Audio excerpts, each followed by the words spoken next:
ঈদুল আজহার ছুটি শেষে কর্মস্থলে যোগ দিতে রাজধানীতে ফিরছেন মানুষ, অনেকেই আবার ঢাকা ছাড়ছেন।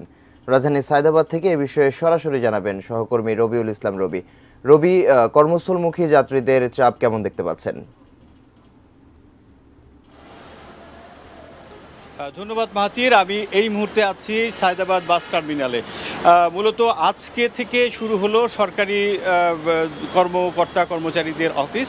তো সেই উপলক্ষে ঈদের পরে টানা 5 দিন ছুটি কাটানোর পরে আজকে থেকে গতকাল থেকেই অনেকটা আসতে শুরু করেছে ঢাকামুখী যাত্রীরা। তো আমরা যেটা লক্ষ্য করলাম যে ঢাকামুখী যাত্রীদের তুলনায় বেশি যাত্রী ঢাকা ছাড়ছেন এবং তারা আসলে এখানে তাদের পরিবার পরিজন যাদের এখানে আছে তাদের সাথে ঈদ করে তারা পরিবার নিয়েই ঈদের অনেকেই যাচ্ছেন গ্রামের বাড়িতে ঈদ করার জন্য। আবার অনেকে আছে যে যারা ভ্রমণ পিপাসু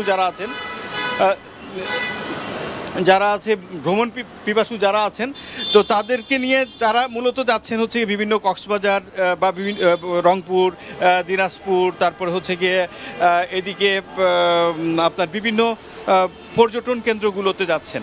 তো পর্যটন কেন্দ্রগুলোতে পরিবারের সাথে করে ঈদের আনন্দটাকে আরও বেশি ভাগাভাগি করে নিতে, আরও বেশি উপভোগ করার জন্য তারা বিভিন্ন জায়গায় ঢাকামুখী হচ্ছে বিভিন্ন স্থানে যাওয়ার জন্য।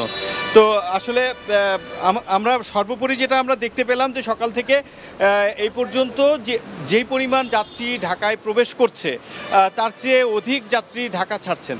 তো আমার কাছে আসলে সায়দাবাদ থেকে এই ছিল সর্বশেষ।